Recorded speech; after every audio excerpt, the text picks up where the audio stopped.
امتى حسيت ان قصص الكلاب بقت حاجة اكبر من مجرد فيديوهات؟ مسؤوليه. كنت ابص في عينيهم بالذات المصابين، احس ان هم بيقولوا لي وصل صوتنا، احنا محتاجين المساعده، احنا مظلومين، احنا بيربطنا اطفال، بيضربنا بعض الناس، وحوش حديديه بتخبطنا بدون رحمه. كل ده انا شفته في عيونهم.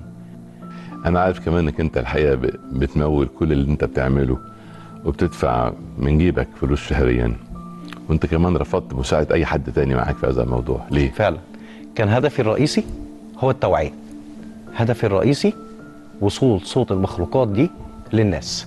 انا ولا عايز تبرعات ولا عايز دعم مادي، كان كفايه بالنسبه لي الدعم المعنوي. وما زلت عند مبدئي وما زلت محافظ على مبادئي، ولا عمري عملت اعلانات.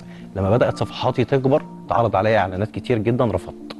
اكتر لحظة علمت فيك في رحلة صاحبي؟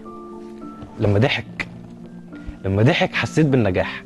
لما بدا يلعب ويتنطط ويجي عليا هنا حسيت ان انا الحمد لله رب العالمين قدرت اساعده نفسيا بحاجات بسيطه. كل يوم راح اشتري ب 10 جنيه 20 جنيه اكل، واقعد معاه شويه والعبه واديله الاكل، وعالجته نفسيا.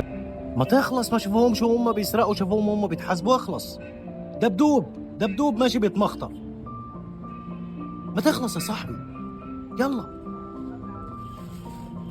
امسك رجل دهن على جلد على لحم، روق على نفسك على الاخر. ماشي يا عم، روح كل، لازم مش كل، روح كل يا حبيبي. يلا بألف هنا، سلام.